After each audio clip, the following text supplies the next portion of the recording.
OK 啦，你撳咗啦，見到。係 OK，咁啊，我哋都開始啦。咁啊歡迎我哋歡迎大家咧，就聽我哋呢一個 Zoom 嘅直播啦，就係運動同埋情緒有關係嘅。咁係我哋由運動與情緒健康協會啦，我係負責人阿康啦，同埋盈健呢一間依家係咪慈善機構啊？盈健係咪啊？公司嚟嘅，公司嚟嘅。公司嚟嘅，係啦，咁係啦，咁係同埋佢哋一齊去到講呢一個 topic 啦。咁我都非常感謝阿 Yan 係啦，為我哋準備咗呢一次嘅資料啊，同埋佢嘅分享啦。咁我哋依家可以交俾阿 Yan 講下內容啦，好冇？或者自我介好。紹啊。咁我講少少先啦。咁我自己就係 ACCPH 同埋 IPHM 認可嘅心理治療師啦。咁其實呢兩個咩嚟嘅咧，就係一個國際機構啦。咁樣咁就專門就會 certify 翻一啲coach 啊，或者係治療師啊咁樣。咁我就主力係以前係做心理學背景嘅，咁所以都會有關於一啲心理學嘅知識會講啦。咁自己做緊一啲輔導嘅工作啦。咁但係我唔係喺香港考到嘅牌，我係外國嗰邊嘅牌啦，咁樣。嗯咁就敘事治療啊、創傷治療啊，咁同埋一啲人本嘅比較係我擅長嘅範疇啦。咁呢啲就可以望一望就 OK 啦。咁今日咧，我哋時間唔會好長，咁但係主力咧就會從呢五個方向去講啦。咁第一嗯個就簡單啲，就係情緒有啲乜嘢啊咁樣。咁之後就會慢慢帶到落去，就係情緒喺邊度嚟嘅咧？咁我哋身體裏邊有啲咩相關嘅機制係有關係嘅咧？咁當然入肉嘅咧就係講緊咁究竟同運動有咩關係啦？咁同埋運動究竟介入嘅時候係點樣做，影響到嗰個情緒咧？咁樣到最後咧都嗯，係一啲切身問題啲嘅，咁就係俾大家去問一啲問題，咁我會盡我所能去答你哋嘅咁樣。咁冇問題，我哋就可以開始啦。咁一個小互動先啦，情緒有邊啲？咁大家都做咗咁多年人啦，應該都有好多情緒出現過嘅。咁大家覺得有咩情緒先？即刻諗到嘅有啲咩情緒先？喜怒哀樂啊，嬲啊，冇誒錯，聽到係有好多。咁呢個圖咧，應該都好出名噶啦。咁啊，嗯，逐個講下啦。呢個係尷，咁啊尷尬啦。焦慮啦。因為善羨慕。厭世。樂天啦。愁啊最出名啦。咁啊唔開心啦。嬲啦。驚啦。憎啦。咁嚴格嚟講咧，我哋其實人係唔止呢九種情緒，不過可能呢九種情緒咧係比較Inside Out 裏邊佢繪畫得比較明顯出嚟，因為都可能好多就算係小朋友或者青少年都已經體驗到嘅一啲情緒嚟嘅。咁當然仲可能會有啲複雜啲嘅，例如可能大人會感覺到嘅可能係遺憾啊。一啲唏噓啊。嗱呢啲都係啲比較複雜少少嘅情緒。咁呢啲全部都係嘅喎。係咁我哋之後就可以講下咁點解會有呢啲情緒嘅無啦啦咁樣？咁嗱，一個好好理論式嘅，不過咧其實好具體化你哋生活每一日都發生緊嘅嘢。咁一開始咧，基本上可以話係一種生理嘅反應嚟噶。例如可能你緊張嘅時候，你會心跳加速啦，肌肉緊嗯張啦，甚至乎腸胃唔舒服喎。嗱，但係咧呢一樣嘢咧好得意嘅，呢一個咧我唔知大家有冇聽過啦，叫杏仁核同埋咧自律神經。咁其實簡單嚟講就係佢哋係面對緊生活上面嘅一啲嘢嘅時候嘅反應嚟噶，即係佢哋唔係無啦啦，佢哋唔係做主動出現嗰個噶喎，佢哋係反應翻佢哋面對緊嘅嘢噶喎。而最重要嘅咧係呢一剎那咧，哎呀，喺呢一剎那咧，你係未感受到自己個情緒係咩噶喎？你淨係覺得，點解我心卜卜卜卜咁跳嘅咁樣？但係你未感覺到原來你好緊張，所以咧第一下咧係個生理反應嚟噶。第二下咧，你嗯先開始因為呢一個生理反應咧而感受到，哦，原來我有一啲好主觀嘅情緒喎，例如頭先所講嘅，我心卜卜卜卜咁跳，其實係我好緊張。又或者調翻轉，因為嗰樣嘢好開心啊，好刺激啊，所以我個心卜卜卜卜咁跳。但我哋第一下係只會感覺到心跳先嘅啫，後嚟先至開始分析到，誒，其實我心裏面嘅感受係咩呢？可能係緊張，可能係開心，可能係不安。甚至乎呢啲嘢咧，可能係同一個生理反應嚟嘅喎，可能幾個生理反應都係心跳加速都唔出奇嘅喎。而我哋呢一刻咧，好想提嗯醒大家咧，就係我哋每一個人嘅敏感度咧都係唔一樣嘅，所以冇話過呢一個情緒係啱與錯。咁我哋頭先都講啦，究竟個情緒一開始喺邊度嚟？咁點解無啦啦我會心跳加速啊？咁其實再落咧就係一個思維解讀啊，我哋叫做簡單啲嚟講就係。哦，究竟我哋因為咩事而變得好緊張呢？咩事令到我哋嗯心跳加速呢？其實可能係我哋去詮釋同一件事嘅唔同呢，就會影響咗呢一個唔同啦。例如，我見到老闆佢皺眉頭，我覺得佢係嬲。嗱，我覺得佢嬲呢，呢個就係一個解讀啦。咁我覺得佢嬲之後嗯呢，衍生咗一個回應就係我覺得好焦慮喎，因為老闆嚟噶嘛。咁但係又調嗯翻轉，如果我個詮釋唔係解佢嬲，我個詮釋係解讀，哦，佢好專心咁諗緊嘢喎，咁我就唔會驚啦，因為我就係會覺得，老闆梗係專心做嘢噶啦咁樣。咁所以呢，原來我哋嘅情緒呢係同一個思維解讀有關係嘅喎。咁所以情緒呢，要注明就係唔係件事造成出嚟嘅。而調翻轉係我哋對件事嘅嗰個詮釋而造成出嚟嘅，因為我哋嗰個詮釋係點樣呢，就會影響咗我哋對呢一件事嘅回應係點樣啦。所以情緒其實係一種回應，係代表緊我哋內心嘅一啲嘅感受嘅。咁行為呢，就去接落嚟會發生嘅嘢啦。咁頭先同所舉嘅例子就係老闆皺眉頭好嬲喎，咁當然就可能會有一個反應就係我一係就唔做啊，踢爆唔同老細嗌交，一係咧甚至乎嗯可能就係、老闆咁嬲，我都係走翻入房先啊，安全地帶先啊。咁又或者係驚嘅時候就真係會走佬啦，開心嘅時候就可能會想 sharing happy share 啊嘛。咁所以咧，其實情緒其實可以係一種求生工具，就係我哋想生存而嚟嘅一種工具。所以咧，情緒唔係一種麻煩，而係咧去教我哋點樣去安全啲咁生活噶喎。好，咁到呢度暫時大家有冇咩問題先？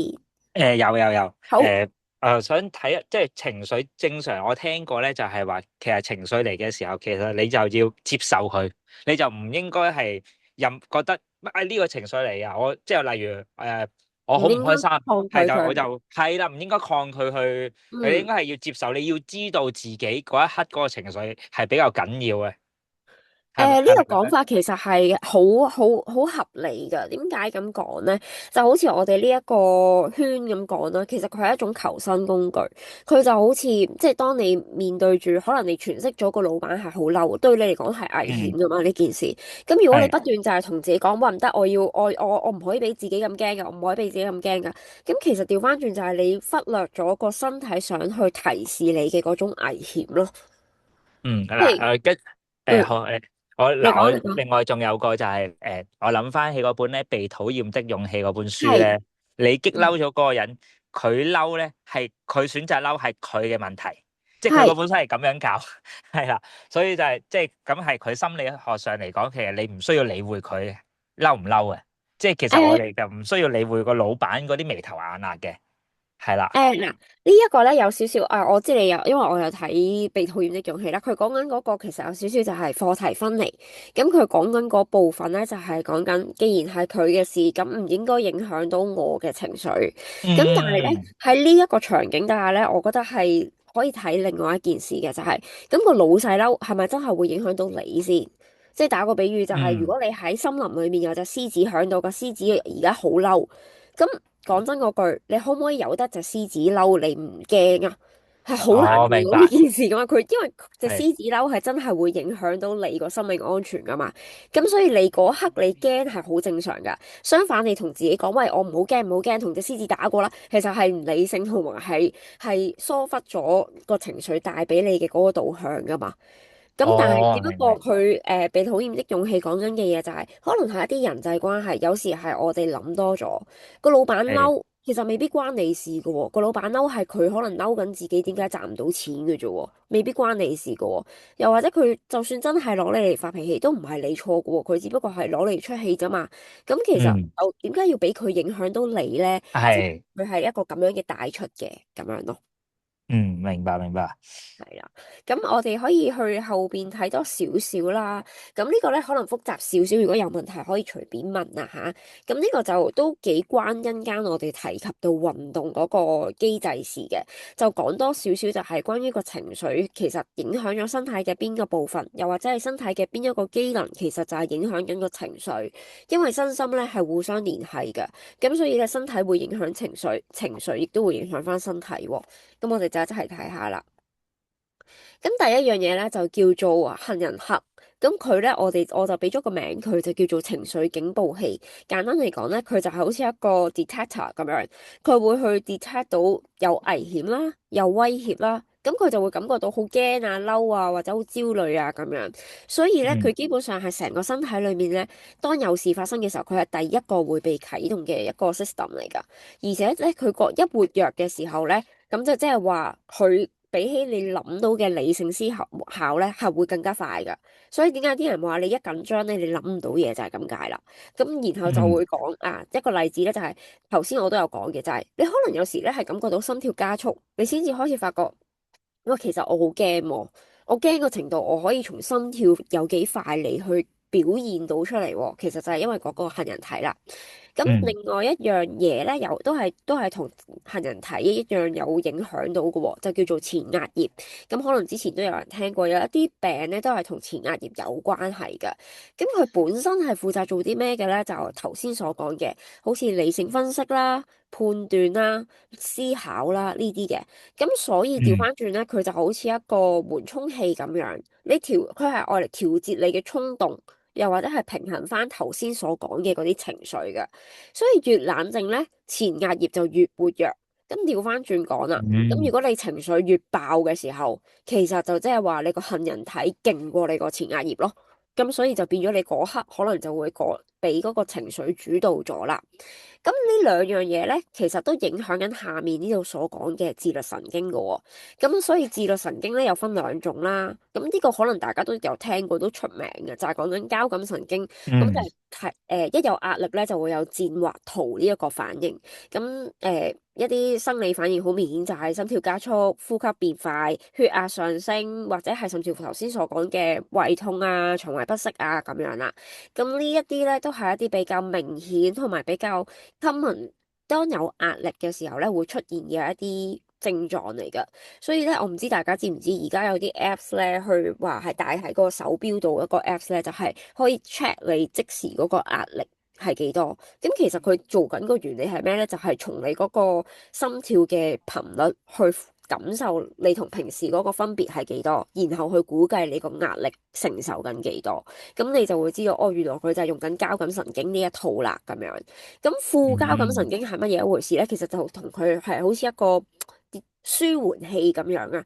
咁交感神經亦都有個名叫做植物神經嘅，佢同植物有啲似嘅，因為咁但係佢係負責啲咩㗎？佢係負責休息啦、恢復啦。咁就同頭先講緊戰或逃嗰個好似打仗模式好唔一樣啦。咁所以咧，佢個心率咧就同頭先講緊心跳加速唔同，就調翻轉係慢慢下降，放鬆翻個身體，甚至乎咧係幫緊個消化去嗰個恢復啦，成個身體嘅一種恢復復原。咁樣嘅咧，全部都係關於副交感神經嘅。好，呢個係第一個同情緒有關嘅身體機制。我哋去睇第二個咯喎。嗱，呢個咧就出名少少啦，皮質醇，亦即係叫做壓力荷爾蒙。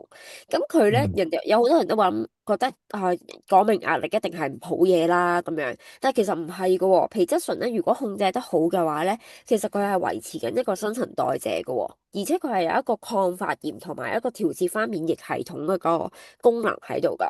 不過咧，當佢如果太長期過高嘅話咧，就當然會形成咗一啲唔好嘅嘢啦，疲倦啦、焦慮啦、失眠啦，甚至乎免疫力下降，呢啲都係出現咗個問題嚟嘅。咁另外一個內分泌嘅系統會影響我哋情緒嘅咧，就叫做催產素。呢個就好嘢嚟㗎，真係。佢其實咧係同一啲社交連結或者係親密感嗱，所以有啲人話咩愛的抱抱啊嗰啲咧，就全部都係關於呢個催產素啦。佢係令到人哋嗯有一個信任感啦、歸屬感啦。咁你有得呢啲嘢，你都自然諗到㗎啦。你有得信任，有得歸屬感，你個壓力都應該會低啲㗎，你個焦慮亦都會低啲㗎。咁但係個問題係，如果我冇乜催產素喎，我超級低催產素喎，咁會點呢？嗰個人就會容易感覺到孤單感多啲啦。咁相對上抗壓能力都會減弱噶。咁呢個都唔難幻想。你諗下，一個人如果佢嗰個社交連結係好弱嘅話，咁即係話其實佢冇乜社交啦，可能冇乜朋友嗯。啦，冇乜信任嘅人啦。咁當然個孤獨感就會強啦，咁樣。咁所以就會知道，哦，原來呢啲嘢同我哋個抗壓能力係真係有影響噶喎，係身體上，無論係身體影響出嚟嘅情緒，定係情緒影響出嚟嘅身體咧，都會有反應咁樣嘅。等等，係，你呢好，度咧就可以用多少少啱啱講嗰個壓力荷爾蒙嗰度啦，即係皮質醇嗰度啦。嗯，咁所以我哋例如我哋泳隊嗰度，咁可能咧就我哋叫即係佢隨住所講嘅叫做良性壓力啊嘛，即係我哋係，就一定係要可能有少少比賽啊，或者多過一個人就已經係一個競技嘅模式。你一個人唔會有競技噶嘛，一定係兩個人或者以上先會有競技，咁就會。咁呢啲咁嘅，例如鬥快，我哋跑步鬥快啦，咁已經係一個競技嚟啊嘛，咁係，就會令到你可能哇好刺激啊，咁就可能就會有個戰意啊，或者嗱你一係就戰意，就好似你啱啱講啦，一係就進入戰鬥狀態，一係就逃避噶嘛，係咪先？嗯，冇咁所以錯冇錯，你加入一個適當嘅，可能一個正常嘅競爭咧，就會點解會令到人哋就會有一個好即係提高你嘅壓力荷爾蒙啊嘛，咁就誒，係。你講得係啦係啦。啱啊，其實好好啊，因為咧我哋成日都講話要適當嘅壓力，咁其實壓力咧我哋曾經有一個定義嘅，就係講緊壓力就係對你嚟講有一個 challenge 嘅情況，即係唔一係定係你做唔到，但係你係需要有一種挑戰嘅。咁所以咧，係我呢度都有寫啊，就係其實佢嗰個皮質醇咧係可以迅速咁樣去動員所有嘅 energy 噶，就係因為佢會覺得哦，佢又好有挑戰啊，佢要我動員晒身體上面嘅能量先可以做到噶。咁所以適當嘅壓力咧，就好似你頭先咁講，可能係一個比賽，一個小型嘅比賽。咁其實咧就係令到你動員晒你成個身體嘅嗰啲 energy，其實係突然之間掹起咗你嗰個身體嘅情況，咁所以先至會維持到新陳代謝啊、抗發炎，其實先至有嗰堆嘢出現到，呢個係一個良性嘅情況嚟嘅。咁但係就好似你咁講，哦，但係如果我次次都衰嘅，嗰個泳隊哇好難係嘅，跳級嘅，咁呢個就會係情況太大咁樣咯。所以就話壓力唔係一定衰嘅，係有好有唔好嘅，要適當咁解咯。所以做教練咧就係其實嗱，佢如果佢成日衰咧，我哋就可能會揾翻啲大家差唔多，就唔嗯，好即係個 grade 啊，即係分翻啲 係唔好跳 level 去咯。級咁樣。係啦，就唔好成日趴住啲，即係俾翻啲信心佢咯。咁同埋嗯，咧，我哋留意到咧，其實慢慢大人咧就會可能俾社會去到洗禮啦，佢就冇咗呢一種壓力荷爾蒙，即係冇咗呢個良性競爭嘅狀態。你好似叫小朋友啊，3、4歲或者甚至乎4至5歲嗰啲，喂鬥快跑啦！佢哋第一時間係好興奮嘅。其好實你開心。諗翻係啊，咁其實你諗翻個初衷，人出世就係、即係希望都係鼓勵到大家即係向住呢一方面，即係做到我哋出嚟呢個社會嘅。咁可能有啲人情緒唔好嘅時候咧，即係希望都藉住你呢一個課題咧，都會諗翻，其實我哋嘅初衷係本身已經好開心啊！一叫人哋玩啊，去到挑戰啊，或者總之係一鬥快鬥乜鬥物，就已經係好活躍咁樣去到做啊！其實冇錯啊，因為咧，其實壓力荷爾蒙咧，佢其中一樣嘢就係頭先我所講嘅動員嗰啲能量啦。咁所以如果我哋冇真係完全冇呢一個壓力荷爾蒙嘅話咧，其實我哋個能量值會好低，到時就會可能咩都冇心機做啊咁樣樣噶啦。甚至乎去到你愛嗰個催產素嗰度，哇！佢鬥嗯，開嘅，冇咗個人啊！佢直頭贏輸都冇癮啊！直頭係即係冇人同佢鬥啊！你本身可能係啊，你就係啊冇咗個社習慣。交連結咯，其實就係、係啦，所以就咁樣帶翻落嚟，即係所以咧，其實可能唔係淨係，總之你有一個良性嘅，即可能競爭，唔係一定要做運動噶，可能我要以前細個讀書鬥高分都已經係一個好好嘅即係嘅模式嚟啦，其中一個就係咁嗯。樣咯，係啦，好好嘅例子，我一陣間都會再講多少少運動同呢啲嘢嘅嗰個關聯喺邊度。咁我哋再落多少少嗯講啦。咁呢三個咧應該都幾出名噶啦，多數講到情緒咧都會講到一啲咁樣嘅神經傳導物質。咁我呢度有幅圖咧就好似好複雜咁，但係其實我想講嗯一個好簡單嘅理論出嚟嘅啫，就係咧我哋呢啲成日都話啊，你多巴胺夠唔夠啊，血清素夠嗯唔夠啊？咁其實咧呢啲嘢咧唔係話直接塞俾你噶，咁其實好得意咧，佢哋其實係由呢一嚿嘢，即係我而家見唔見到我浮標啊？我想問大家，嗯係啦，咁就係由我上面嗰個咧去掂落去下邊嗰個度，佢哋中間係斷開咗噶，佢哋係要嗯，靠咧中間呢啲叫做轉運體咧，去等佢慢慢轉出去，跟住之後咧就接收體吸入去，咁樣先至可以叫做成功傳遞到一粒咁樣噶。咁個問題就嚟啦，頭先我哋提及到嘅皮質醇咧，佢係有啲曳噶，個皮質醇咧係可以攝喺中間噶。咁萬一塞住咗，咁接唔接收到啊？接收唔到，冇錯啦，咁所以呢個時候咧，有啲時候唔係你分泌唔到，而係你可能有啲皮質醇塞住咗。咁所以點解話壓力大嘅時候會冇咁開心啊？其實就係可能塞住咗咯，可能過多咁搞到啲皮質醇塞嗯住咗喺度。咁所以唔係話一開波就係話，喂，我壓力好大啊，我要不斷增加啲多巴胺，增加啲血清素。喂，其實可能係要減壓先啱喎，而唔係要不斷嗯加呢啲嘢喎，咁樣。咁呢個就係我今日想講呢一個位啦。咁但係我都照嗯舊會講翻多少少呢啲神經傳導物質係乜嘢嚟嘅。咁呢一個腦內啡咧，我唔知大家有冇聽過啦。相對上佢冇多巴胺同血清素咁出名嘅。咁其實咧佢係同運動好有關係。佢係一個止痛劑嚟㗎。點解有啲人咧喺跑步整親嘅時候咧，即係可能比賽整親緊嘅時候咧，嗯嗰一剎那未即刻覺得痛咧？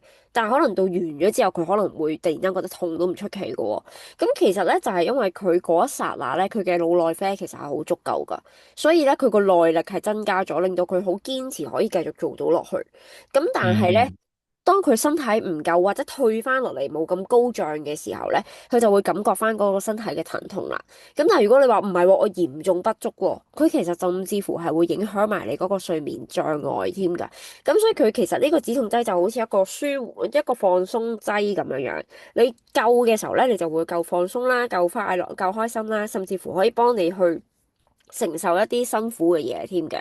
但係如果唔夠嘅話咧，你就會咁當然好似等於你冇止痛劑咁，梗係會痛啦。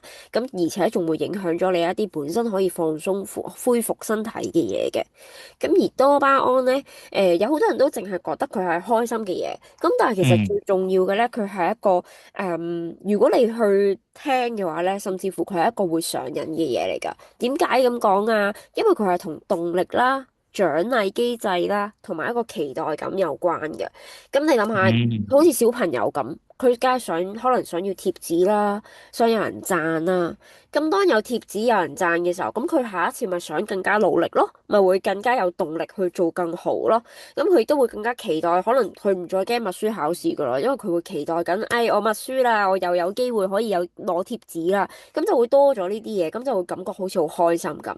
咁但係點解話同上癮有關係咧？就係而家好多時候都會講噶，好似碌 Facebook 啊、碌 IG 啊、Reels 啊嗰啲咧，就係因為咧你太快嗰個嗰個迴響嘅時候咧，就好似不斷俾貼紙、不斷俾貼紙咁樣。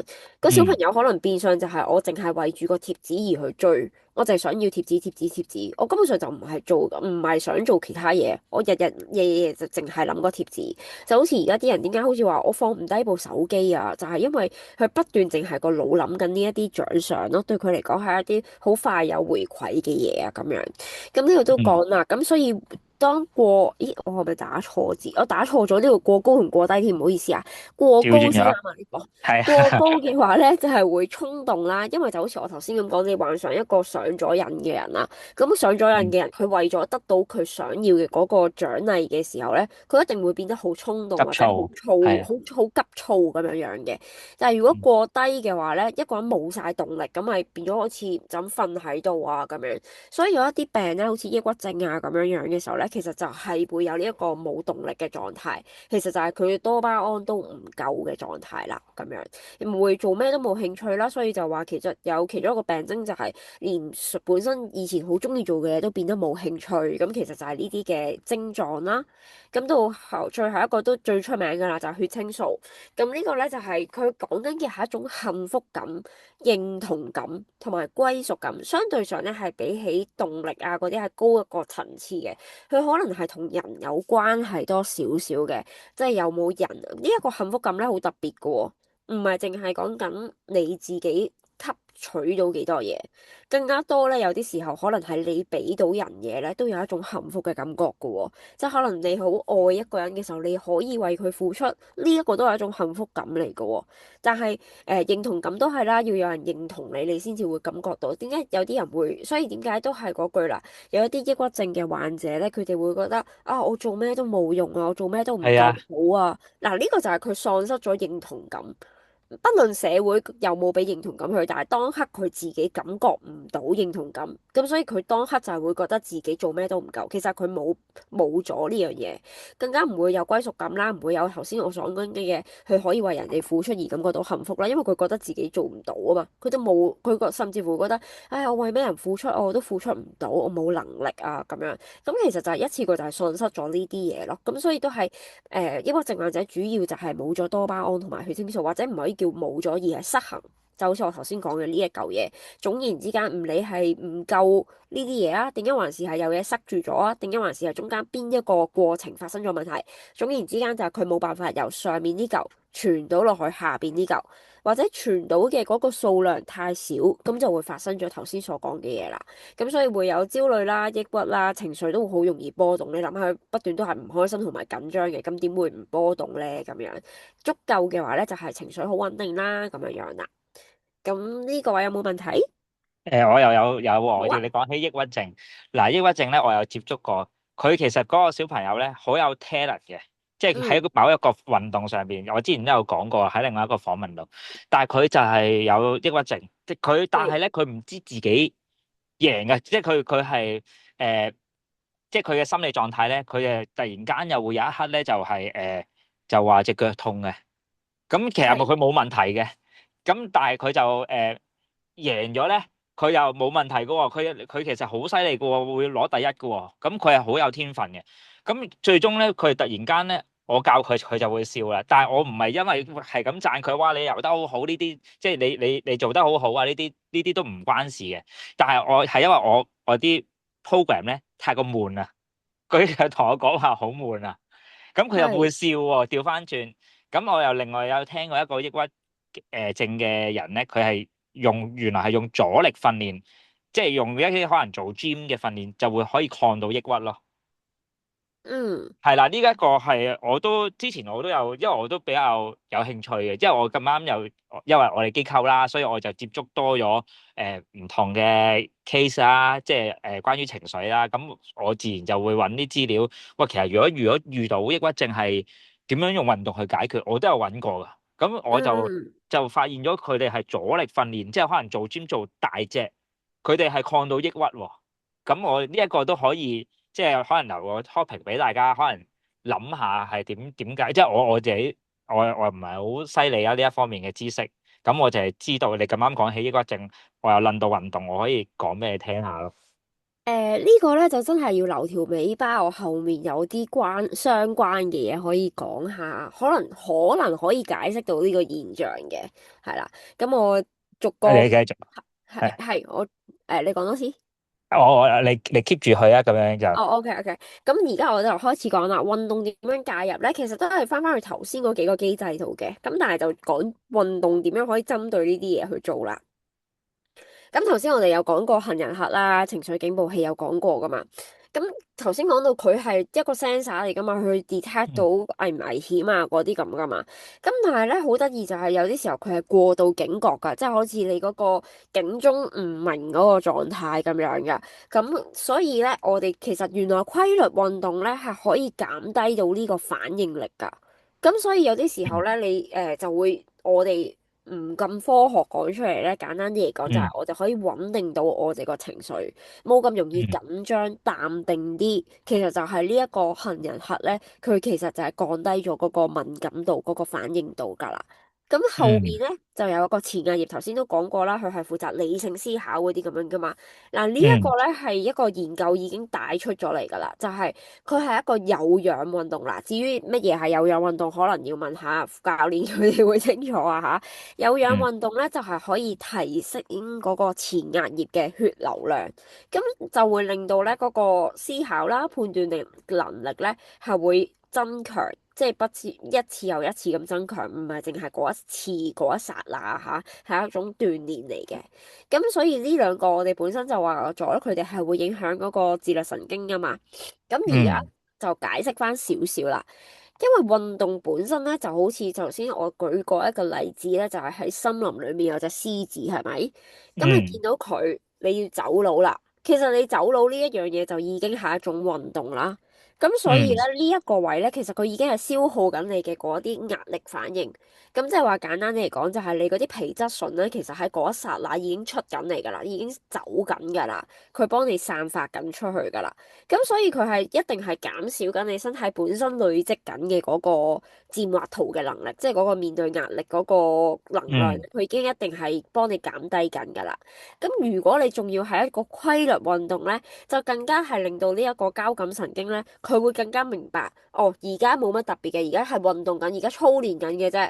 唔需要緊嗯，張，就好似回應緊呢一個杏仁核，佢可以穩定咗嗰個狀態咁樣樣啦。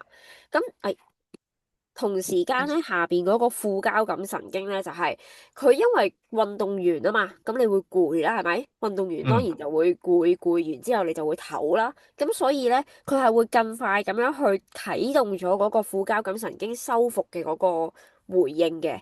咁所以就係話點解規律神經可以強化呢個恢復能力啊？就係因為佢做得多咯，佢成日都做運動，咁佢咪成日都會啟動呢個副交感神嗯經。咁佢哋咪會越一次又一次咁熟習點樣去啟動呢個神經，點樣去分辨究竟呢一個係真係要戰或逃嘅場景啊，定還是呢個其實只係小兒科嘅事，唔需要去到咁嚴重咁樣咧？咁所以呢一部分咧，運動就已經係大大咁樣幫助咗我哋嗰個生理上嘅反應㗎啦。係，你咁呢個你呢一係係你你講啊，呢一你講。度其實呢一度其實我都可以好簡單，唔知大家有冇試過面試？面試前咧，可能你見份工咧，或者即係可能考試啦，whatever 啦，你緊張噶嘛，係咪先？嗯咁我以前細個咧，即係可能例如比賽之前緊張嘅時候咧，我之前已經要跑定圈先嘅，咁唔係熱嗯身嚟嘅，係真係帶氧運動。你本身已經係喘緊氣嘅時候咧，你已經本身已經可能按咗毛啊，已經我哋個身體咁就可以比較冷靜啲嘅，即係做完一個運動，可能你所講嘅有氧運動啦，咁我哋有分三隻，有而家開頭係無氧，無氧即係我哋可能跑100米咪無氧啦，一啖氣咁就要衝過去，唔使用氧氣嘅，無氧就無氧系統啦，跟住之後就到800米啦，八百米就係咩嚟嘅？乳酸系統，即係佢係無氧就介乎又未去到有氧嘅。你嘅嗰嗯個叫 APT 嘅系統咧，即係叫乳酸系統，係靠你平時你肌肉嘅耐力啊，你肌肉嘅爆發力啊，同埋你 keep 住喺嗰800米係大概3分鐘度啦。你呢段時間3分鐘你要 keep 住個速度去跑嘅，咁樣啦。咁嗯之後就到可能係30至45分鐘以上咧，就帶氧運動啦。你係要 keep 住晒你嘅心率啊，去一定嘅程度啊，同埋你係要大吸大呼啊，呢啲就有氧啊嘛。咁可能你比較緊張嘅時候，你透過一啲咁樣嘅，例如 warm up 啊、熱身啊，甚至乎掌上壓都得啦。你已經個身體已經係喐動咗啊嘛。咁同埋你已經係深呼吸、大吸大呼咧，到你先至去到例如 interview 嘅時候咧，你都會比較冷靜啊。即係可能你個嗯前額葉嗰度已經係 warm up 咗啦，已經係有一定嘅 circulation 啦，即係血流量你已經係運行晒啦嘛。心跳好自然就係你雖然心跳係急啊，但係你個頭腦已經係冷靜咗，咁先至會去比賽啊，或者做甚至乎即係你比較唔熟習、比較驚嘅嘢，我哋就用嗯。運動去解決咯。係啊，呢個係一個好好嘅實用例子，就係點樣應用喺生活度啊。咁就係可能真係去做下運動，跟住之後先至去 interview 咁樣都好。好啦，咁跟住後邊咧就係講到頭先都有講嘅內分泌系統，咁頭先就係講緊皮質醇壓力啦，咁呢個就同頭先交感神經一樣啦。其實你直接做運動咧，就已經係直接消耗緊呢啲壓力，咁所以咧就係即係好似頭先我講咁樣啦。其實佢本身跑步其實就已經係一種消耗壓力嘅一種情況，咁所以咧變咗係基本上你一做咧就已經係消耗緊㗎啦。咁但係咧，愛的荷爾蒙呢一個咧，其實就係講緊團體運動啊。你嘅一個團體運動，其嗯實未必係一定要係團體運動，可能係兩個人跑步，其實大家各有各跑啊。但係就好似頭先阿康咁講，可能係比賽咁樣。咁其實呢啲咧都已經係出眾緊一個社交連結㗎啦。咁所以可能譬如如果嗰個係直情接力賽添嘅，咁你咪會同你個團隊係有一個歸屬感喺度，有一個信任感喺度，邊個搞第一棒啊，邊個第四棒啊咁樣。咁其實呢啲咧全部都係做緊嗰個催產素啊，大家唔好以為催產素就係關於夫妻啊或者係戀愛嗰啲啊嚇。咁例如而家都有啲好興雙人瑜伽啦，更加可能係透過一啲肢體接觸咧去增加一啲催產素咁樣樣嘅。咁我唔知大家有冇接觸過，我聽過，我未玩過啊嚇。我就聽過有啲咧，好似係 for 夫妻嗯玩嘅瑜伽咁樣都會有嘅咁樣咯。咁呢度就嗯仲有一個就係神經傳導物質，頭先講嘅嗰三個啦，咁樣。咁我逐個講，我特別想講嘅咧係多巴胺，因為多巴胺嗯頭先都講就係話佢係一個期待啦，或者係一個獎賞感啦咁樣。咁其實咧喺運動嚟講咧係好幫助到啊，因為咧運動譬如好似頭先咁講，好似掌上壓或者好似 sit up 咁樣，其實係好容易就會攞到呢個獎賞感。哎呀，我做到一下，我做到兩下，我做到五下，我做到50下，其實就係嗰個每一次做到一樣嘢嘅嗰一個獎賞感，我覺得自己好成功。仲有我好期待啊！我今次做到10下，我下次做唔做到20下？呢個就係完全係嗰個期待感咯。所以多巴胺係每一次做運動咧，你好容易就會儲到嘅一個傳遞物質嚟㗎。咁跟住腦內啡呢個又係呢個係本身個機就因為我哋都講啦，腦內啡係個止痛劑嚟㗎嘛。咁所以同嗯埋佢係增加耐力㗎嘛，所以佢簡直就好似係為咗運動而設立嘅嘢咁樣啦。你一做運動嘅嗯時候，你好需要嘅止痛劑同埋你嘅耐力劑咧，基本上佢就不斷會循環咁樣出現俾你㗎啦，咁樣，因為你嘅身體會知道你需要呢一樣嘢咁樣。咁血清素咧呢個就都係一個比較獨特嘅嘢嚟嘅，就係咧本身做運動同埋太陽光咧係可以增加到呢一個嘅身體分泌嘅，呢個係身體反應嚟嘅。咁所以有啲人就話哦，咁所以朝頭早運動點解會話晨運啊咁樣？其實就係一個好似 double 增加緊呢一樣嘢咁樣啦。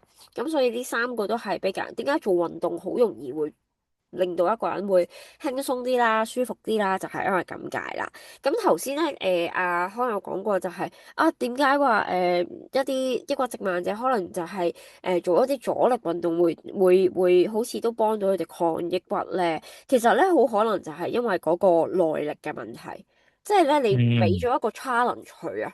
令到佢哋嗰個腦內啡咧，自然就會開始多咗喺度，而且嗰個多巴胺咧，佢哋會更加期待，我可唔可以做到咧？我做得到，我今次 high 邊做到喎，咁我下次係咪就可以做到咧？其實就係令到佢哋多咗呢一啲諗法，令到佢哋嗰個多巴胺同埋腦內啡咧，可能會喺呢個時候慢慢加多咗出嚟，都唔出奇嘅咁樣咯。嗯。誒，你等係，等啊！你呢個咧，你一個團體運動嗰個出眾社交連結呢一個 嗯嗯，topic 咧，其實就等於你啱啱所講嗰個晨運啊。其實老係，人家點解會 regular 晨運咧？其實佢哋都係即係你見佢哋都係喐下啊嘛。咁佢哋就會可能就咁落街，可能喺一個社區入邊啦。其實佢哋係要大家互相希望係日日都見到大家嘅。因為係係係，因為長者咧，佢可能即係老人家個心理啊，其實都唔係一定老人家，或者精神復康機構啊，即係精神復康患者啊嗰班人啊，或者甚至乎醫院，佢啱啱住完醫院啊復康，佢都好希望身邊嗰個人 keep 住同佢一齊，即係呢啲係一個其實係互相日日對住嘅一個連結嚟嘅。所以咧，嗯，點解冇錯。點解嗰啲長者咧會想寧願一早6點鐘啊，幾凍都好，我都要落去嘅，係啊，游水都係㗎，真係6點鐘regular 已經喺晒泳池門口啊！點解咧？係因為一來佢係想自己都喐啦，其實佢哋又唔會活動得好犀利㗎。你70歲80歲嗰啲浸水咯，我見佢哋好似有啲時係啊，候。淨係 regular 想我就係要落去，我淨係知道我自己浸水可能係冇咁傷關節啦，或者可能我係都係我覺得浸水已經係對我嚟講心臟已經係有喐動跳得快咗，有運動㗎啦已經。但係點嗯解佢哋都會 keep 住落啊？係因為佢其實係都係想日日都對住另外同佢哋一齊嘅，即係佢哋自己會貿貿然有一個默契，係希望每一日都會見到 partner 係都係嗯同佢同一時間一齊落去嘅。係真係好啱好自然出現嘅，呢咁可能係老人家佢知道自己有孤獨感啦，咁所以就會透過呢一啲咁樣嘅活動咧，去到慢慢去到大家其實佢哋可能你係咁諗，可能隔離嗰個都係咁樣諗你，咁所以佢哋就慢慢成為咗一群咯，跟住就會一齊去到做，其實係大家互相彼此嘅一個連結同埋好似你咁講啦，係一個信任啦。我希望你聽日都到，咁嗯。一路可能就咁樣落去，係一個。誒、就係因為呢一個可能係愛嘅荷爾蒙啊，即係佢係慢慢自己你 keep 住運行去恒常做一件咁樣嘅事，即係其實唔一定做運動噶，可能你日日去排隊食嘢都得噶，可能飲早茶嗰班都係咁樣噶，其實其實就佢嘅係一種歸屬感咯，覺得自己係啊係啊。係屬於喺呢個群體裏邊，我係同你一樣嘅咁樣樣嘅一種感覺。呢個就係一個荷爾蒙嘅，即係催產素嘅增加咯，會。因為佢哋可能年紀開始大，我同你即係可能在座聽嘅都會經歷到生老病死。你嘅另外隔離嗰個可能到都好，即係可能會離你而去啦。咁所以佢哋都會，我覺得年紀大就更加會有呢一種咁嘅感覺，同埋會持之以恆啊，同埋珍惜啊，呢啲就會去到令到佢有改變咯。即係佢即係可能。仔大女大啊，就搬咗出去啦，咁咪得翻佢一個咯。咁係啦，即係佢會即係離別多咗啊，先至會更嗯，加即係就會更會加更加珍惜。多呢啲咁嘅連結啊，係啦。嗯，係。都覺得係，呢個都係一個好好嘅例子。咁好啦，之後咧我就收到有啲朋友仔嘅一啲問答嗯嘅。咁陣間我解釋完嗰兩個問答之後，我揀咗兩條嚟答嘅。咁除咗嗰兩條之外咧，如果在場有啲朋友仔想問咧，都可以即場問嘅。咁我會盡量解答，我唔擔保一定答到，但係我會盡量解答嘅。嗯咁好啦，咁第一個問題咧，我都覺得呢個問題幾有趣嘅。佢就話啊，點解有啲人咧遇到少少嘢咧就咁容易嬲嘅？但係咧，佢哋最重要嘅嘢係，佢哋從來都唔夠膽爆發喺一啲唔識嘅人身上面噶喎，但係就會發喺一啲好熟悉嘅人身上面，或者係一啲好小事嘅身上面。啊，咁呢個咧其實係一個都幾經常會見到嘅一個人嘅例子嚟噶。咁我有幾個原因去解釋啦。咁第嗯一個咧就係我哋頭先一開始講咗前嘅時候都有講過，呢個咧其實可能係同佢哋嗰個思維解讀嘅步驟有啲關係嘅，就係究竟佢點樣解讀緊嗰啲所謂嘅少少嘢咧？可能對你嚟講係少少嘢，但係對佢嚟講可能唔係少少嘢嘅喎。對，嗯，即係大家對小事呢樣嘢咧，好難分辨。即係可能你會覺得，喂，人哋錢啊，夾咗你嚿蝦餃咧，好小事啫嘛。但係對佢嚟講係覺得你做乜搶我啲嘢食啊？即係可能大家嗰個詮釋係好唔一樣嘅喎。咁第二個原因咧，就係呢一個嬲咧，其實係可以理解為佢哋同嗰件事覺得公唔公平有關嘅。因為我哋嗯嬲嘅出現咧，通常都係同公平有關嘅。點解佢會嬲咧？就係因為佢覺得對佢自己或者對某一個群體或者呢一件事本身嘅存在就係唔公平嘅，咁佢哋好多時候就會嬲啦。咁所以點解我哋覺得佢好小事就嬲咧？可能係因為我哋睇唔到同公平有關，但係佢睇到同公平有關，所以我就話點解同思維解讀有關就係咁解啦。咁而我覺嗯得更多可以解釋到後面嗰兩句咧，其實就係我介紹另一樣嘢，呢個就同情緒唔算好大直接關係，但係都有少少關係嘅，就係心理防禦機制裏邊咧。呢個係弗洛伊德講嘅，佢有好多個心理防護機制。簡單啲嚟講咧，就係當有事發生咧，我哋個心理咧就會幫我哋保護自己，咁就會做一連串嘅嘢，令到我哋個人舒服啲噶啦。咁其中一個咧就叫轉移。咁呢一樣嘢係咩嚟嘅咧？就係當佢覺得佢真正想對嘅嗰個對象咧，係一個高威脅或者高風險嘅對象，佢冇辦法去直接同佢去宣泄呢一啲憤怒啦、焦慮啦呢啲嗯好咁負面嘅情緒嘅時候咧，佢哋好自然就會揀一個咧威脅細啲、安全啲嘅對象上面噶啦。舉一個好簡單嘅例子。當個老細對你唔好咧，你好想發翻佢爛渣，但係問題佢係老細嚟噶嘛，你發佢脾氣嘅話，你隨時冇咗份工噶嘛。咁呢啲咪就係高嗯風險嘅嘢咯。咁可能你嗰下咧就唔敢膽發喺你個老闆身上，但係有你個下屬呢個時候唔識眉頭眼啊，走嚟揾你同你講嘢嘅時候咧，你可能就好自然發咗，譬如喺佢身上就話，唉、走開你，你唔使理你啊咁樣。嗯咁可能就發咗出嚟噶咯喎，咁其實就係一個轉移啦。呢個就可能就係你唔係題目所問嘅，點解唔係發喺一啲唔識嘅人身上面，而係發喺一嗯啲熟悉嘅人身上面，或者係一啲小事上面？因為佢未必其實根本上就唔係發緊係，都唔係因為件小事而發脾氣，而係佢借緊呢件小事嚟爆發緊嗰一啲本身高威脅或者高風險嘅嗰啲事情上面。咁從此可見咧，佢對熟悉嘅人咧，應該係覺得低威脅啲嘅。佢好可能係相信咧，呢啲熟悉佢嘅人咧，係會包容佢啦、理解佢啦，甚至乎係安全，就算我發佢嗯脾氣都唔使驚嘅嗰種感覺啦。咁第二條問題咧就係問，哦，咁個人運動定係群體運動會提升到精神健康多啲啊？咁樣，咁其實頭先都有提及過，其實無論個人運動定係群體運動都會提升到呢個精神健康，因為本身嗰個生理機制就已經係有影響噶啦。咁但係咧都仲要再講，就係每一個人嘅體質同埋當刻嘅狀態係唔一樣噶，即係譬如。我呢一刻個精神健康唔夠好，係因為我血清素唔夠啊，腦內啡唔夠啊，定係因為咩唔同咧？咁其實每一個人都唔同噶，咁所以咧兩者喺發生喺每一個人嘅效果都唔一樣，咁所以就真係好睇你自己嗰個本身個體質係點樣。咁我曾經見過一個 case 咧，佢就係佢聽人哋講話啊，做運動會精神啲喎，唔係會開心啲喎。咁佢係一個躁鬱症嘅患者嚟㗎，咁佢又好嗯乖咁樣去就嗰一晚佢就去跑步啦。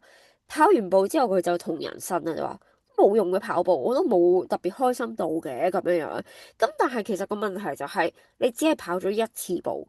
咁如果你唔係好似我哋頭先咁講，唔係嗰個多巴胺或者唔正常。係血清素或者之類嘅嗰啲嘢問題，咁冇咁明顯發現到，咁又或者嗯可能你唔係杏仁核啊嗰啲咁樣嘅嘢，唔係即時見到效果嘅，咁但係如果佢跑得耐啲，嗱事後咧，佢係跟咗我哋跑隊出去跑噶，的而且確佢跑咗1個月之後咧，佢係有明顯咁樣同我哋講，即係話佢覺得個人放鬆咗。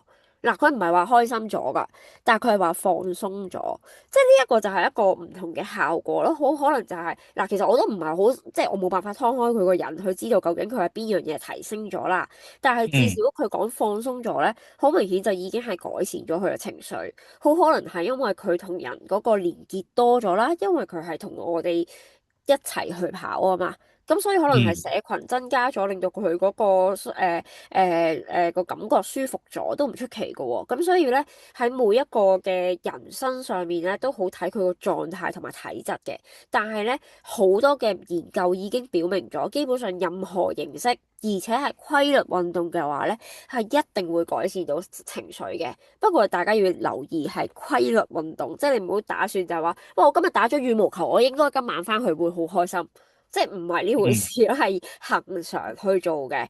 咁當然啦，你今晚打完羽毛球可能會好瞓啲，但係唔係講緊話做完一次就得，唔係好似食感冒藥咁樣一次就見效咁樣。感冒藥都可能要食3日啦嚇。咁跟嗯住其中就更加，如果你問有冇研究去表明運動可以更改善嘅邊樣嘢改善得更加好咧？好多好多嘅研究係明確咁樣表明咗，係帶氧運動咧係更加多啊！同再配合埋呢個身心運動，即係可能瑜伽啊、太極啊嗰嗯啲咧，係更加好嘅呢個效果。係啦，呢個係已經有研究表明確咁樣顯示到好多噶，唔單止一兩份咁樣樣嘅，網上面應該好容易揾到添㗎。係啦，咁樣咁呢兩個就係我喺問卷上面會見到大家問嘅問題，而我覺得比較有趣，可以攞出嚟分享嘅啦。咁可以大家在場嘅睇下，仲有冇啲咩問題可以問，我會盡力解答。佢嗱，或者我都補充少少啦。咁其實咧，佢就話恒常規律啊嘛。其實咧，嗯你慢慢咧就做到，因為我以前咧，我嗰陣時足球隊嗰個隊長，唔係我啊，我唔係足球隊長，但係佢咧係好有積極性嘅，因為可能佢係本身係一個hoser 啦，佢就好 regular，真係明知你唔得咧，佢都會繼續問你嘅，即係問你嗯去唔去，去唔去？聽日踢波去唔去？日日成日都問你嘅。總之，咁佢係一個 hoser 啊嘛。咁到我依家我自己有我哋依一間機構啦。咁其實都係我係好 regular 去到叫佢哋。我明知佢唔報噶啦，但係我都會私底下去到 WhatsApp 佢，叫佢去報。即係例如我哋嚟緊瑜伽班啦，係你唔問佢，佢係唔會報嘅。你一問佢，嗯佢先會有興趣就報咯。咁其實都係講緊我哋嘅 regular 嘅行動性啦。咁其實點解我哋會有一個行動性咧？我哋唔係因為咗賺錢啊，其實係因為我哋可能 keep 住你做嗰樣嘢，由運動開始帶動到你日常生活。即係例如好似例如我會叫人去到不停即係咧鼓勵佢哋做運動，我都係例如好似我哋依家做 Zoom 啦，我都 send 晒啲 link 出去俾人哋噶。咁我都係運用下佢睇唔睇都係佢嘅權利啦，但係我都會要做翻我自己嘅嘢咯。係啦，即係咁都係透過我哋日常嘅恒常嘅運動啦。咁我自己都係我基本上我一星期都有3、4日去做 gym 嘅。咁我其實咁所以我都話啦嘅你做得唔好唔緊要啊，你只要肯去嗰個地方。咁我之前有睇過一本，我唔記得咗係咪叫原子習慣，定係係啊係啊，我唔記得咗。做少少嘢嗰個。係啦，佢就講話點樣可以我唔記得咗係咪原子習慣嚟啊？佢嗰本書就係提及，如果你好想快啲學識一樣嘢，你每日都要做少少就得啦。即係你第嗯一日，我唔要，即係好似例如我哋學温書啦，好唔好？我哋要温英文書，我哋學英文啦。第一日我唔期望你背識 Apple 嘅，我淨係要你去圖書館坐喺度。哪怕5分鐘都好。第二日你 keep 住5分鐘，第三嗯，咁樣你慢慢咧就開始你就會自己有一個習慣，就會越睇越多，你會咁樣就盡快學識一樣嘢咯。即係佢任何技能都係㗎，你只要日日都做，你就會成功嘅，就會最快學識，好過你可能一個禮拜先一次，一次1個鐘。即係呢啲係冇乜成效嘅。佢嗰本書係提及，我唔記得咗係咪原係。子習慣嚟嘅。係，以我記得就唔係，即係我以我聽就係，因為我都有睇。呢個位咧，我都想分享一個比較鼓勵人心嘅 case。咁呢個係一個本身係廿零歲嘅少女啦，叫做廿零歲。咁佢又嗯係好多病痛噶，咁佢都係情緒病嗰種啦。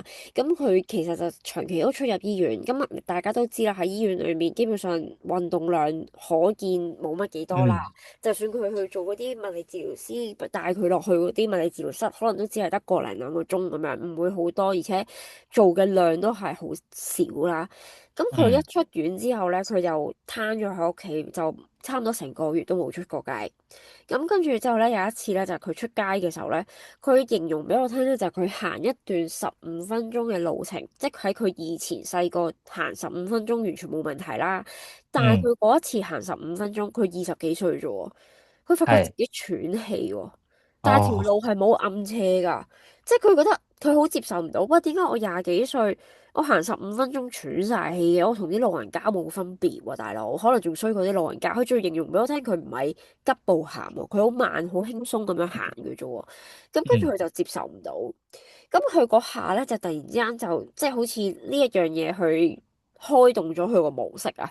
咁佢就真係好似原子習慣嗰本書咁講，佢一開始咧佢真係好要求自己好低，佢一開始就係啊。要求自己咧落街，每一日都要 係 keep 住出街，因為佢一開始係唔出街噶嘛，佢出院嗰1個月係唔出街噶嘛，佢就係要係。求自己出街，落樓下又好，點都好，冇行10分鐘都唔緊要，坐低都唔緊要，但係一定要出街。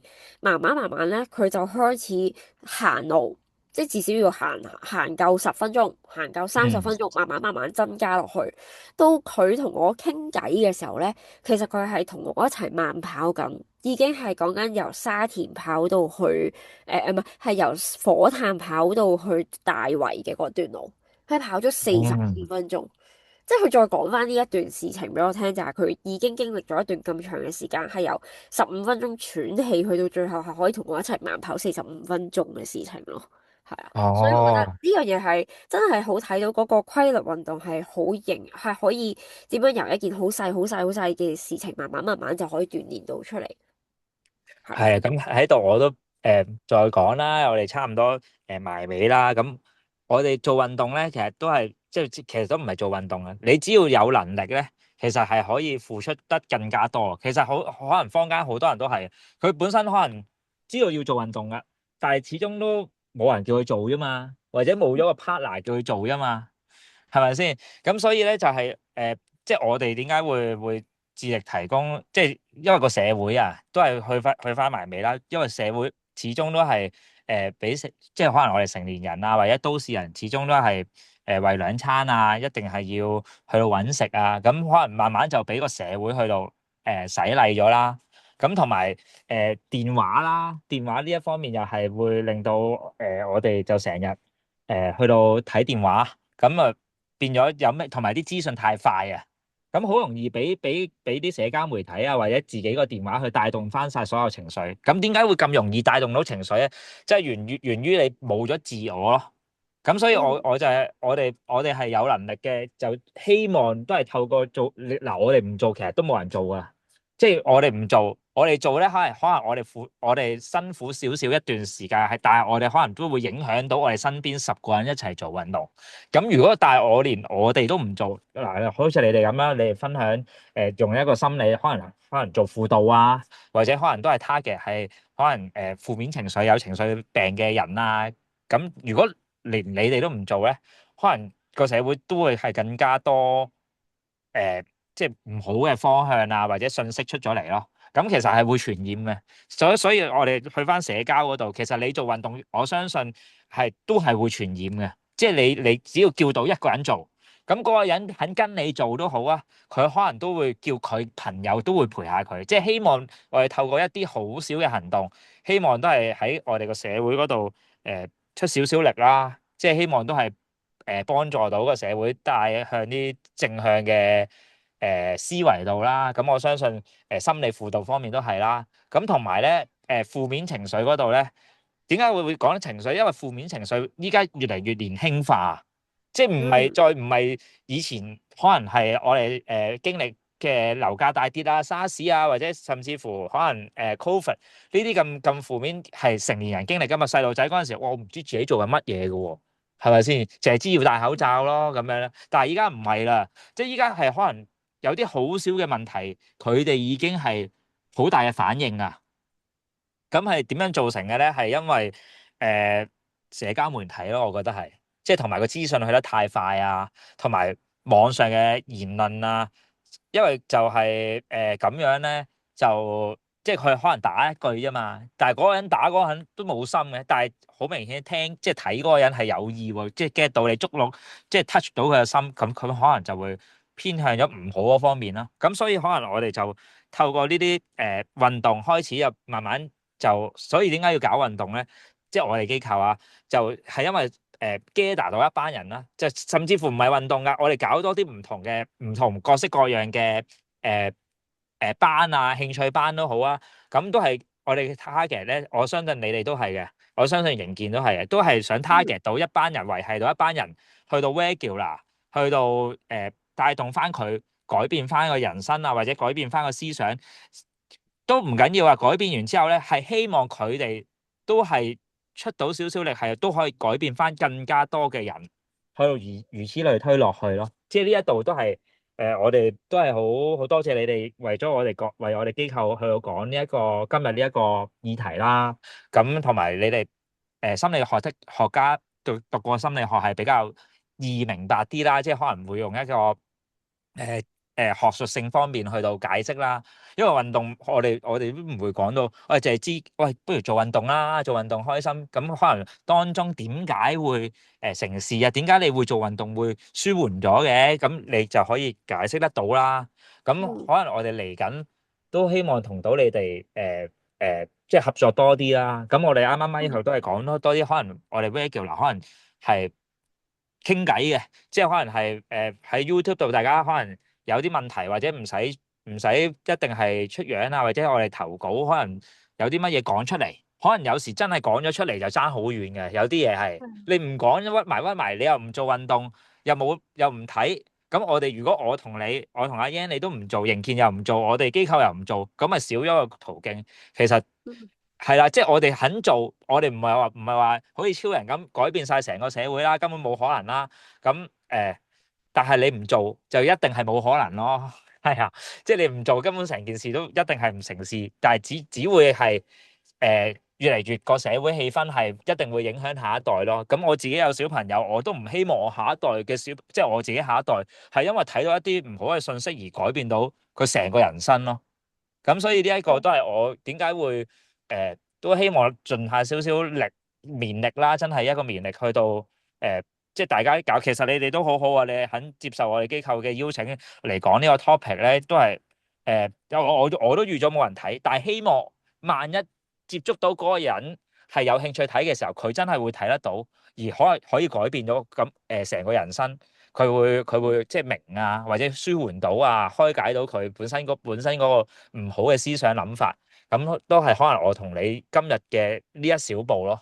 可能我哋花一個鐘嘅時間啫嘛，都係啊，係啦，係啊，咁其實我都回應翻啦。其實我覺得都係啱嘅。其實講緊話可能好年輕化，其實我覺得都係一個社會現象嚟㗎。呢個就好可能同我哋頭先所講嘅思維解讀個嗰部分好大關係，因為佢哋多咗渠道去接觸啦，而且佢哋嗰個認知同我哋當年嗰個認知嘅文化已經唔同咗，咁所以其實都真係成個環境會唔一樣，佢哋可能會理解比我哋嘅負面更加敏感咗，都唔出奇嘅。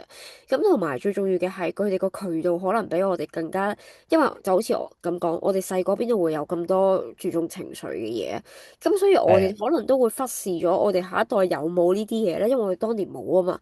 咁但係原來我哋下一代係敏感過我哋噶，佢哋個需要係大過我哋噶，咁所以我哋可能都會遲咗去了解呢一樣嘢，咁所以都點解我哋會咁着重去講呢樣嘢咧？就係因為我哋見到其實成個社會係未足夠去敏感呢一樣嘢咯，即係都仲嗯係可能甚至乎仲有好多人係淨係聽過一啲情緒病嘅名。可能都仲係未實質好清楚知道究竟呢樣嘢係咩嚟㗎，會帶嚟咩影響啊？淨係知道個名，但係唔知道內裏係發生緊啲咩事。所以點解咁努力去做咧？就係因為都仲係覺得好大嘅需求，同埋就都好似阿康頭先咁講，就係我哋都唔做嘅時候咧，其實我哋做嘅嘢好少，但係就係出眾緊呢個社會上面嗰個關係親密度咯。即係當如果你個社會關係親密唔好咧，其實就 exactly 就好似頭先所講嘅，根本上你講咩催產素，大家都各有各嘅，都唔識對方係邊個嘅，你唔會覺得關係和諧，你唔會覺得你就自然唔會有歸屬感，唔會有咩信任感啊咁樣，咁你成個社會氣氛就會好差噶啦。誒嗯佢講都呢個都未必講得，咁都係有佢。即係其實依家好似你以前個年代咧，我即係住屋村嗰啲咧，咁誒打開閘嘅咧就好和諧啊嘛。咁啊，嗯嗯依家因為已經疏離咗啦，咁慢慢可能個世代又到係比較各自各啊，即係可能呢個演變會慢慢更加大嘅。更加明顯。係更加明顯咯。咁我嗰啲我都唔講啦，算啦，即係我費事講錯嘢。係件事係啦，咁樣咯。咁好啦，咁我哋今日就多謝阿 Yan 同我哋分享呢一個啦。咁希望我哋日後都可能我哋 regular 可能每一次都有一啲新嘅資訊啊，每一個月都可能希望合作到一次 Zoom 嘅課程啦。即係嗯係希望大家可能唔使一個鐘啊，可能半個鐘，但係大概 update 下有啲咩新嘅資訊。可能都係 keep 住分享俾我哋其他朋友仔聽咯，咁樣咯。嗯，好。好啊，好，今日多謝晒你。好，係咯咁後尾幫營建講嗯少少，咁嗯，就好好好。係啦，嚟緊會有啲活動嘅，咁就好似頭先咁講，除咗運動之外，都想做多啲關於社區嘅嘢啦。咁所以會有一個係可能慢活少少嘅，就做一啲積積復積積嘅嘢啦，即係編織啦。咁然後亦都有關於一啲即係叫做營養方面嘅，就係講緊新年點樣健康啲啦。咁如果有興趣嘅話咧，可以 WhatsApp 或者 IG 翻呢兩個咁樣。咁有興趣可以 cap 圖啦。咁仲有我哋頭先所講嘅慢跑隊啦，同埋我哋有個精神朋輩同行小組，咁就可以大家一齊分享下咁樣嘅。咁有興趣可以睇翻我哋嘅 IG 同埋 WhatsApp 啦，就係咁啦。多謝大啊家。我漏咗講添，其實係咧，因為我哋個機構好近似嘅，即係其實我哋咧希望可以咧，我哋今日咁樣嘅認識咧，係可以更加擴大啊，令到呢件事，因為我哋就純物理上，即係我哋好 physical 嘅嘢，係咪先？但係你哋咧就好啱啱好，你哋嘅資訊可以 support 到我哋啊，即係所以係其實我係啊，希望我哋即係今日大家有聽得到，去到最後嘅話咧。咁希望都即係除咗我哋叫你做運動，咁你已經係我哋啱啱識到營建，就係佢哋原來係話俾你知點解你要做運動啊嘛。咁唔係淨係因為我哋而家好單一，就淨係喂做運動啦，做運動其實即係好寒噶嘛，係咪先？咁希望我嗯嗯哋日後都可以搞一啲唔同嘅班去到俾大家啦，係啦。好好啊，好就咁嗯樣啦，好可以好可以cut 咗佢啊嗰個錄影嗰度。好啊 OK，好啊，好多謝晒 多謝 Yan，大好，家。咁我離場先啦，好，拜拜拜。拜。